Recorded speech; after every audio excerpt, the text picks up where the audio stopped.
Good evening friends, मैं Rakesh Sharma your mind opener channel से dBA के इलेक्शंस के बारे में बात करता हुआ आपसे।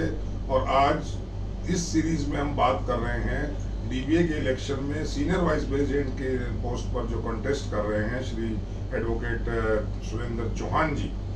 मैं उनसे आपसा तारुफ कराऊंगा, उनसे बात करेंगे, उनसे पूछेंगे, कुछ सवाल आपकी तरफ से मैं पूछूंगा और उनसे जानेंगे कि क्या उनका एजेंडा है, क्या उनका मैनिफेस्टो है, किस लिए वो इलेक्शन लड़ना चाह रहे हैं, किस लिए वो इलेक्शन में आ रहे हैं और उनके क्या विजन क्या है उनका डीबीए को लेकर के। तो इन्हीं बातों के साथ मैं आपसे उनका तारुफ कराऊंगा और मैं लिए चलता हूँ एडवोकेट सुरेंद्र चौहान जी की तरफ। सुरेंद्र जी, आपका बहुत बहुत स्वागत है हमारे चैनल में और बहुत अच्छा लगा आप आए। और हम बात कर रहे हैं, दरअसल मैं सीधा सीधा आ रहा हूँ कि ये जो चुनाव हो रहा है इस बार, आपने पिछली बार भी इलेक्शन लड़ा था और इस बार भी आप लड़ रहे हैं, तो इस इलेक्शन में आप सीनियर वाइस प्रेसिडेंट की पोस्ट पर आए। क्या आपका विजन क्या है? आप क्या मतलब चेंज चाहते हैं बार एसोसिएशन में, या क्या कुछ करना चाहते हैं जिसकी वजह से आप को इलेक्शन कॉन्टेस्ट करने का मन में आया? देखिए, इलेक्शन कंटेस्ट करने का मन में नहीं आया। मैं पहले भी बार में एडिशनल सेक्रेटरी के पद पे रहा हूं और बार के सदस्यों ने मुझे वो भूमिका निभाने के लिए मौका दिया था सन 2006 से 2008 तक। जी जी हाँ। और उस समय भी मैंने अच्छा काम किया था और हमने जो हमारे बाहर के लीडर्स थे, उस समय प्रेसिडेंट साहब थे हमारे वेद प्रकाश शर्मा जी और सेक्रेटरी साहब थे आनंद वत्स साहब, उनके साथ टीम में मैंने मिलजुल कर काम किया था और बढ़ चढ़ कर हिस्सा लिया था। और दोनों इस बात के गवाह हैं और हमारी उस समय की टीम भी इस बात की गवाह है कि हमने ईमानदारी से अपने बाहर के सदस्यों की सेवा की थी। चाहे वो जितनी भी आप इंटरलॉकिंग टाइल्स देख रहे हैं 30,000 में लगी हुई हैं, वो हमारी टाइम की लगी हुई हैं। हमने पीडब्ल्यूडी से सहायता लेके पीडब्ल्यूडी के फंड से इंटरलॉकिंग टाइल लगवाई थी 30,000 में। पहले की जो बार्स थी वो बार का फंड यूज करती थी, हमने वो प्रथा को खत्म किया था। उसी प्रथा के चलते इस बार मैं पिछली बार सेक्रेटरी के पद पर लड़ा था, पर जनमत के अभाव में मैं तीसरे चौथे नंबर पर रहा। तो इसलिए मैंने सोचा और मेरे साथियों ने भी कहा कि अगर बार की सेवा ही करनी है आपने और सेवा ही अगर आपका धर्म है तो सेक्रेटरी के अलावा आप सीनियर हैं तो सीनियर वाइस प्रेसिडेंट के पद पर आप चुनाव लड़ें। क्या पता बार के सदस्य आपको इस बार मौका देंगे। तो मुझे उम्मीद ही नहीं, आशा भी है। आपने बताया कि 2006 से 2008 तक आप थे। 2006 और 8 के बीच का जो टाइम आपने बार एसोसिएशन में एज एन ऑफिस बेरर गुजारा, तो 6 से लेकर के 22 यानी 14-15 साल का एक अंतराल हो गया। मैं सीधा सा पूछना ये चाह रहा हूँ कि उस वक्त जो बार का जो एक डिग्निटी थी, जो बार के लोगों के प्रति लोगों में, वोटर्स में, मींस डीबीए के मेंबर्स में जो रेस्पेक्ट थी, या जुडिशरी की तरफ से हम जाएं तो बेंच जिस तरह का रिकॉर्ड बार एसोसिएशन के ऑफिस बेरर्स को करती थी, क्या आज भी उतना ही करती है, कुछ बढ़ गया या घट गया? घटा है, ऐसा देखने में आया घटा है। उसके लिए हम खुद ही दोषी हैं। मतलब बार मेंबर या एसोसिएशन के ऑफिस बेरर? नहीं, हम बार के जो क्या कहते हैं, हम जितने भी नेता लोग अपने आप को कहते हैं, हम खुद दोषी हैं। लीडर्स उसमें हम खुद दोषी हैं। हम बार के सदस्यों की जो एक्सपेक्टेशंस थी उनको पूरा नहीं कर पाए, इसलिए जो स्तर है धीरे धीरे गिराव की तरफ चला। और आज हमें जरूरत है कि हम जितने भी हमारे प्रैक्टिसिंग लॉयर्स हैं वो उन कैंडिडेट्स को हम चुने बार में, ताकि जो जितने भी हमारे प्रैक्टिसिंग लॉयर हैं उनको एक एक चीज का मालूम है कि अदालत में किस चीज की कमी है, किस चीज का रवैया है, जजेस की परफॉर्मेंस कैसी है, जजेस वकीलों के प्रति क्या सम्मान रखते हैं, वकील जजेस के प्रति क्या सम्मान रखते हैं, क्या क्या उनके दृष्टिकोण है। इसका बड़ा ही उतार चढ़ाव अगर प्रैक्टिसिंग लॉयर है, क्योंकि वो रोज जाता है अदालत में, उसको पता है। तो ये जो गिरावट आई है उनकी वजह से आई जो प्रैक्टिसिंग लॉयर नहीं थे लेकिन लीडर बन गए। जी हाँ, उसको देखने में यही आया है और देखने में लगा, और हमें अनुभव भी यही हो रहा है कि हमने चाहते ना चाहते हुए ऐसे लोगों का चयन किया जो लीडर अच्छे हो सकते हैं पर बार के हित में उन्होंने काम नहीं किया, उन्होंने अपनी जेबें भरनी शुरू कर दी। आपको लगता है कि जो आपके बाद की या आपके समय की बार में आपने बताया ईमानदारी से काम होता था, उसके बाद जो 2-2 साल के टेन्योर में डिफरेंट बार एसोसिएशन बनी, तो उनमें करप्शन था? करप्शन पीछे नहीं था, पिछले कुछ सालों से देखने में मिला है कि कि इतना ट्रैफिक जाम नहीं लगा। देखो कचहरी 30,000 में, एक जमाने में 30,000 में इतना काम था, पूरी डिस्ट्रिक्ट या 5-6 डिस्ट्रिक्ट थी, आज मात्र केवल 2 डिस्ट्रिक्ट रह गई हैं। और 2 डिस्ट्रिक्ट के बाद भी बाहर अगर आप देखेंगे मेन रोड पर इतना जाम रहता है, लोगों को ऐसा मैसेज आया था कि 30,000 ना बाबा ना, 30,000 नहीं जाना, वहाँ इतना ट्रैफिक जाम रहता है, तो वहाँ पे और चलो। एक कोर्टों को डिवीजन करने में जो बाहर का ट्रैफिक जाम है, जो हमने हैफाजार्ड मैनर में हमने जो पार्किंग का जो करा व्यवस्था की हुई है, पार्किंग की व्यवस्था को हमको सुनिश्चित करना पड़ेगा और तरीके से लगाना पड़ेगा पार्किंग को। अदरवाइज वो दिन दूर नहीं कि जो कचहरी का जो बाहर का जो हमारा सिस्टम है, ऐसा एक रूप दे रहा है लोगों को कि 30,000 सबसे कंजस्टेड कोर्ट है और 30,000 में इतना काम है कि यहाँ से काम को खींचो। ऐसा नहीं है, आप जाके देखिए ना अदालत में, अदालत 12 बजे खाली हो जाती है जी। क्या समझे, 2 साल तो कोरोना में कुछ काम नहीं हुआ, सब कुछ ऑनलाइन था, पर आज 2 बजे 12-1 बजे कोर्टें खाली हो जाती हैं। आप समझे, काम के लिए काम की जरूरत है। जितने यंगस्टर गाड़ियां जो बढ़ रही है, शायद डेवलपमेंट हुआ लोगों का, नहीं डेवलपमेंट नहीं है, डेवलपमेंट वकीलों की गाड़ियां कम है, पीछे जो मार्केट है उनके लोगों की गाड़ियां वो 30,000 के प्रांगण में खड़ी करते हैं, और जो कुछ पदाधिकारी हैं वो अपने स्वार्थ के चलते उन गाड़ियों को लगवाते हैं। ऐसा आपने पकड़ा कभी? कई बार हमने कंप्लेंट्स किया है।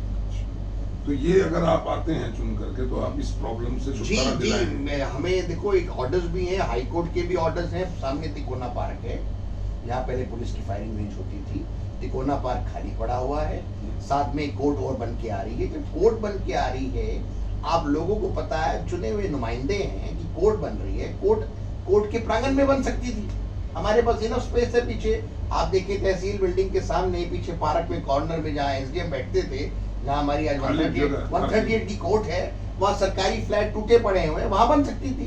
ये बाहर क्यों बनी?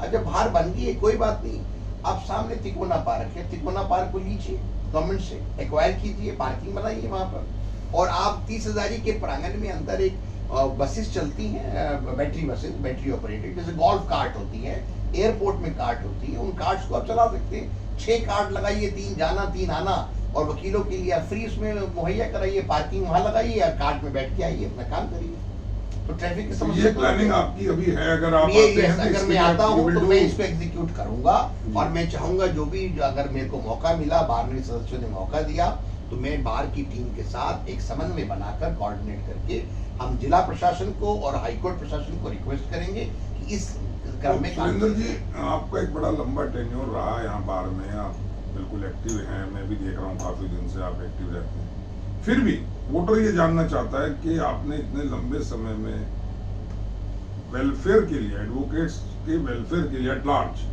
कोई 1-2 काम आपने किए हों? एडवोकेट की वेलफेयर के लिए मैं अनगिनत कामों में सहयोग किया है, और जब मैं एडिशनल सेक्रेटरी था तो मैंने 30,000 के प्रांगण में शाम को 7 बजे के बाद अंधेरा हो जाता था, जितनी street lights, Baba Gurcharan Singh block, CL Joseph block, Amarnath Monga block, K block, Gajanan block, western wing, civil side, जितनी भी स्ट्रीट लाइट लगी है वो हमारे टेन्योर में हमने लगवाई, और मैं उसको पर्सनली मॉनिटर करता था PWD के इंजीनियर्स के साथ। ऐसा सेक्रेटरी साहब ने हमारे और प्रधान जी ने हमको मेरे को आदेश दिया हुआ था कि सुरेंद्र आप इसमें इंटरेस्ट लीजिए। उसके बाद हमने क्या कहते, जितने भी आंदोलन हुए हैं सब आंदोलनों में बढ़ चढ़ कर हिस्सा लिया है, चाहे वो CPC के अमेंडमेंट का हो, चाहे वो 2 करोड़ की जुरिस्डिक्शन का हो, और चाहे वो अपना डिस्ट्रिक्ट कोर्ट और हाई कोर्ट के समन्वय को लेकर हो, और चाहे वो दिल्ली पुलिस में पीछे अभी जो पिछली बार आगजनी हो गई थी, यहाँ पर दिल्ली पुलिस के लोगों ने एक ऐसा फायरिंग किया था हमारे वकीलों के ऊपर 2 नवंबर 2019 पिछले इलेक्शन में, पिछले चुनाव में उसमें भी मैं मेन विटनेस हूँ। I depose before the commission, mister justice Garg की जो कमीशन है उसमें मैं विटनेस दे के आया हूँ। मैं और NC गुप्ता जी उस समय मेरे साथ थे, हम दोनों, हमने उनको लाठीचार्ज करते हुए रोका, उन्होंने गाड़ियां तोड़ दी थी पुलिस वालों ने, हमने उनको रोका, सारा वीडियो रिकॉर्डिंग्स में आया हुआ है हमारा।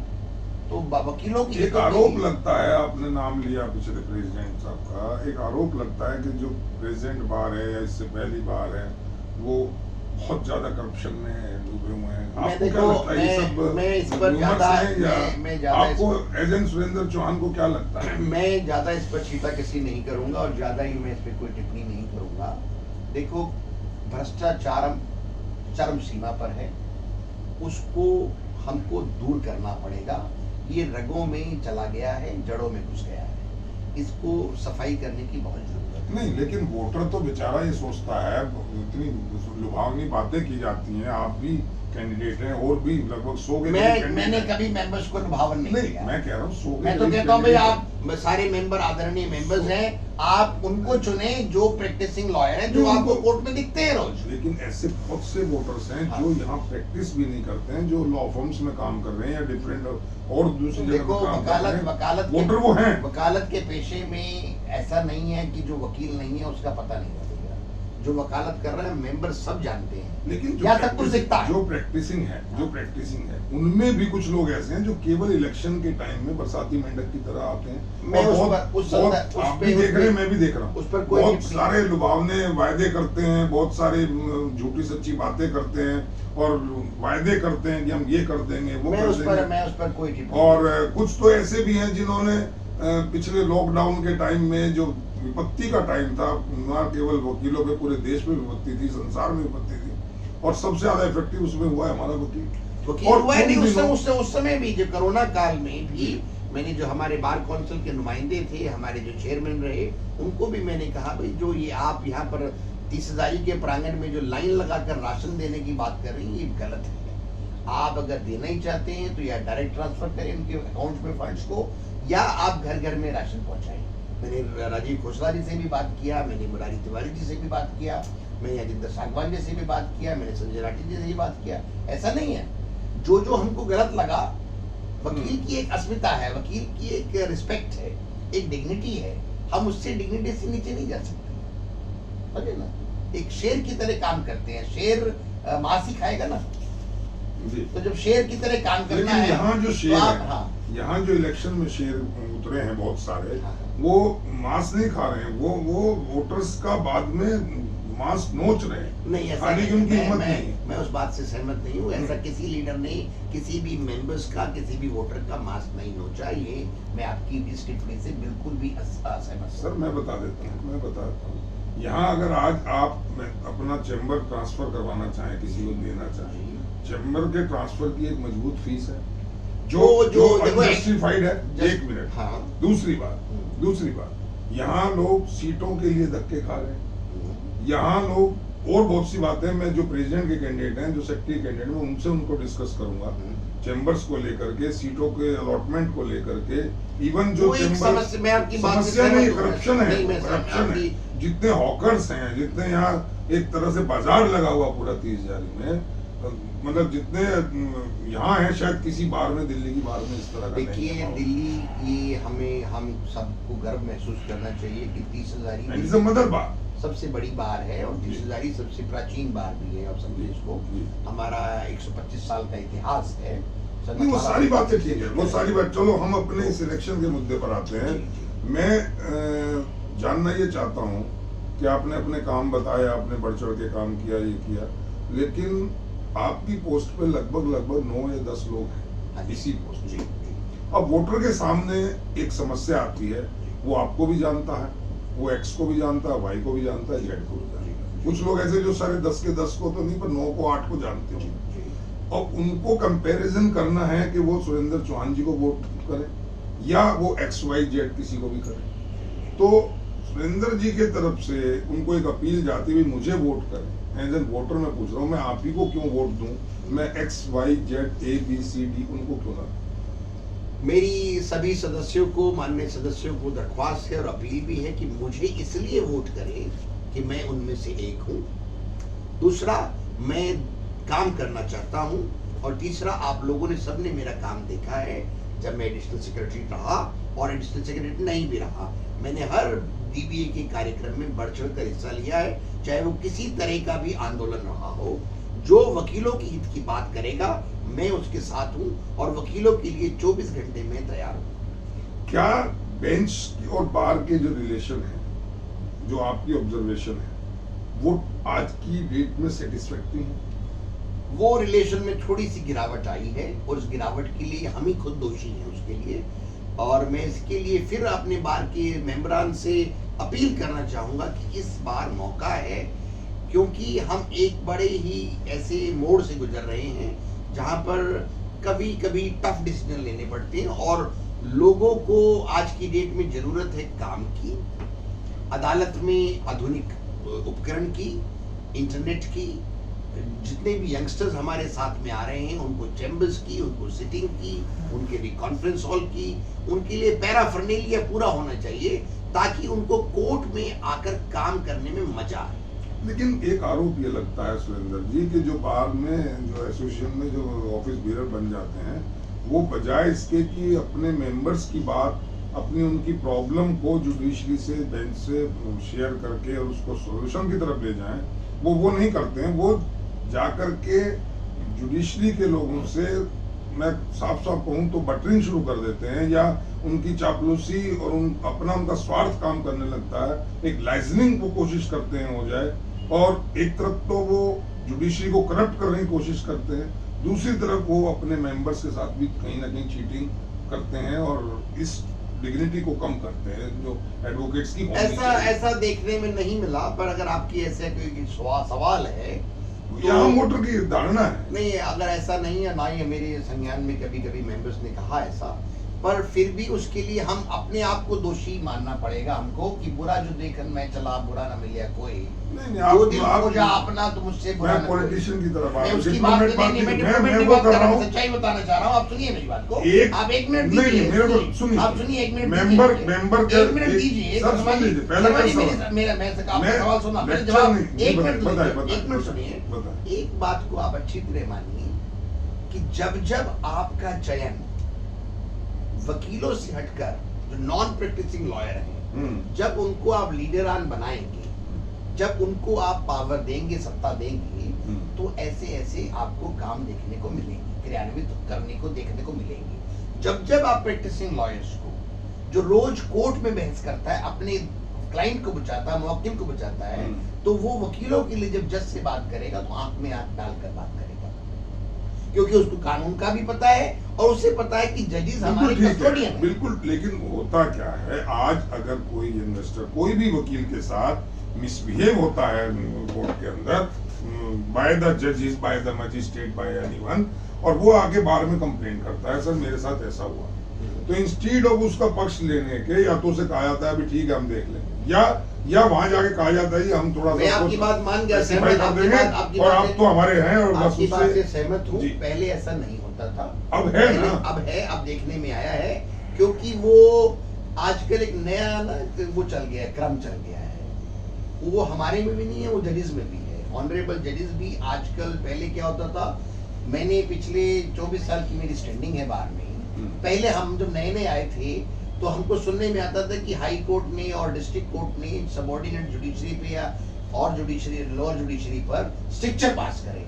मैंने पिछले 20 साल में कोई स्ट्रिक्चर नहीं सुना है, क्योंकि अब देखने में आ रहा है कि जो जजेस हैं, जजेस भी अपने जजेस को, एयरिंग ऑफिशियल्स को सपोर्ट करने लगे, प्रोटेक्ट करने लगे। क्योंकि किन कारणों से करने लगे मैं उस पर जानना नहीं चाहूंगा, उसी को मैं आ रहा हूँ, वहीं तो जरूरत है बाहर की मजबूत ऐसे लोगों की जो दबंग हो, जो चमचगिरी ना करते हो, जिनके अपने स्वार्थ ना। मजबूत बात तभी आपको मिल सकती है जब आपके नेता लोग प्रैक्टिसिंग लॉयर होंगे, प्लस दबंग भी हो, ज्ञान होगा। प्लस दबंग नहीं होना चाहिए, दबंग डिप्लोमेसी के साथ साथ दबंग भी चाहिए। आपने कोई मारना पीटना थोड़ी सॉरी जो चमचागिरी ना करे। No, I disagree.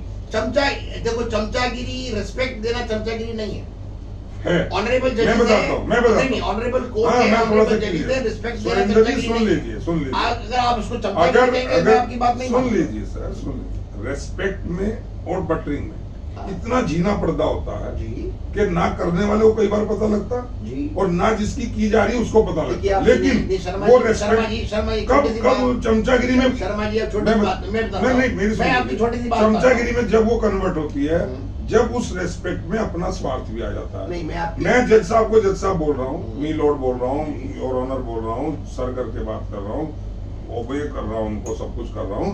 लेकिन अगर मेरे किसी मेंबर के साथ कोई बात हुई है, मैं उसकी बात करने जाता हूँ, तो मैं वहां उससे फिर यूनियन लीडर की तरह बात करूं, फिर मैं भूल जाऊं कि वो मुझे उनसे काम लेना है। नहीं सुनिए, ये यूनियन नहीं है, पहली बात तो सुनिए। एसोसिएशन पढ़े लिखे हमारी आवाज होती है। It's a body of kinsman. Yes. ये पढ़े लिखे आदमियों की पढ़े लिखे। तो क्या हम दब जाएं?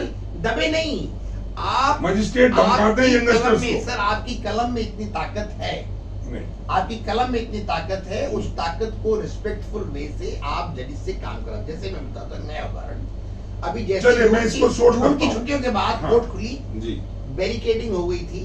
बैरिकेडिंग का मैंने सबको व्हाट्सएप भी किया था और स्ट्रॉन्ग सा मैसेज दिया था। हाँ, ये और मुझे गेट नंबर 1 से कि आज से गाड़ी नहीं जाएगी, जजेस की गाड़ी सेपरेट जाएगी। आपने मैसेज भेजा तो था मैंने Facebook मैसेज पर। दिया, व्हाट्सएप किया, मैंने लोगों की आवाज को उठाया। उसके बाद मैं ऑनरेबल जजेस से मिला और उनसे रिक्वेस्ट भी किया। उन्होंने मुझे बात बताया भी इनडायरेक्टली और डायरेक्टली भी कि भाई आपने मैसेज इतना स्ट्रॉन्ग क्यों दिया। तो मैंने उसमें कहा भी स्ट्रॉन्ग मैसेज नहीं था, ये वकीलों की अंदर की भावना थी। बट ये काम क्या एसोसिएशन को नहीं करना चाहिए था? एसोसिएशन ने नहीं किया तो हमने किया। हम भी बट तो वो पेपर ठीक बार है, के वो ठीक है, बट हम वही सब कुछ नेताओं पर छोड़ दें तो हमारी भी तो ड्यूटी है कुछ। चलिए, अगर आप कल इलेक्ट होकर आते हैं जी, और ऐसी कोई घटना होती जी। है, आप ऑफिस बियरर है, तुरंत प्रभाव से तो- उसको रद्द किया तो जाएगा। फिर क्या वोटर ये चाहेगी मैं करूं? फिर मैंने चुना किस लिए? नहीं, देखो सुनो, आप जब एक बात। जब जब जब जब जब जब जब चुने हुए नेता काम करने में सक्षम नहीं रहते तो किसी न किसी को आवाज उठानी पड़ती है। राइट। मैं अब एक तीखा सवाल पूछा। हाँ जी। सपोज आप चुनकर आ जाते हैं एसोसिएशन में और आपके किसी मेंबर के साथ बेंच की तरफ से मिसबिहेव होता है, या वो कंप्लेंट करता है कि मेरे जी। साथ मिसबिहेव हुआ, जी। मुझे डिसरेस्पेक्ट दी गई, जी। या मेरे साथ गलत हुआ, जी, मुझे सुना नहीं गया, कोई भी कंप्लेंट, जी, जी। तो क्या आप जजेस से डिप्लोमेसी से बात करेंगे या उसकी आवाज बनकर मुखर और मतलब उस दबंगी को से बात करें जो वोटर चाह रहा है? प्रखर रूप से उस आवाज को उठाया जाएगा, उस आवाज को दबाया नहीं जाएगा। और अगर जजेस साहिबान गलत होंगे तो उसको लॉजिकल एंड तक पहुंचाया जाएगा।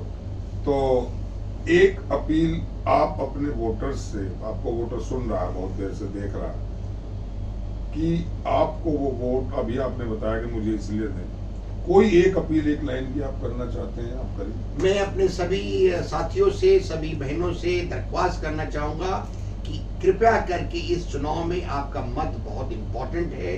आप मेरे फेवर में वोट करें और आप देखेंगे कि मैं आपकी आवाज बनकर बार में आपके सारे मुद्दों के साथ काम कर रहा हूं। आपको कतई 1% भी नहीं लगेगा कि हमारी बात को सुना नहीं जा रहा और वकीलों के हित में काम नहीं हो रहा।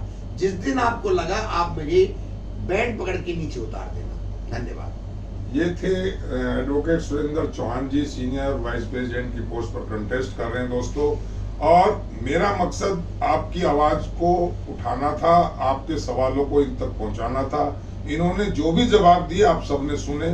फैसला आपके हाथ में है, डिसीजन आपको करना है। आपने और भी इनके जो काउंटर पार्ट है उनको सुना, और लोगों को भी आप सुनेंगे। कल हम और लोगों से बात भी करेंगे।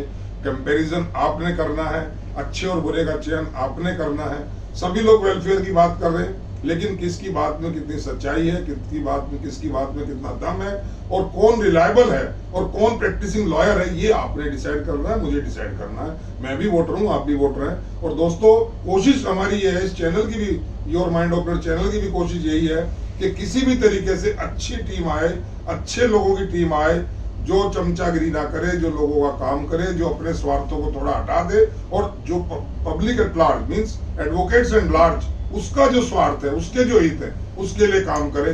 इसी कामना के साथ दोस्तों हम इसी मुहिम को आगे रखेंगे। नेक्स्ट कल हम और लोगों से बात करेंगे। तब तक के लिए जय हिंद, जय Bharat. Thank you very much. Thank you. Thank you.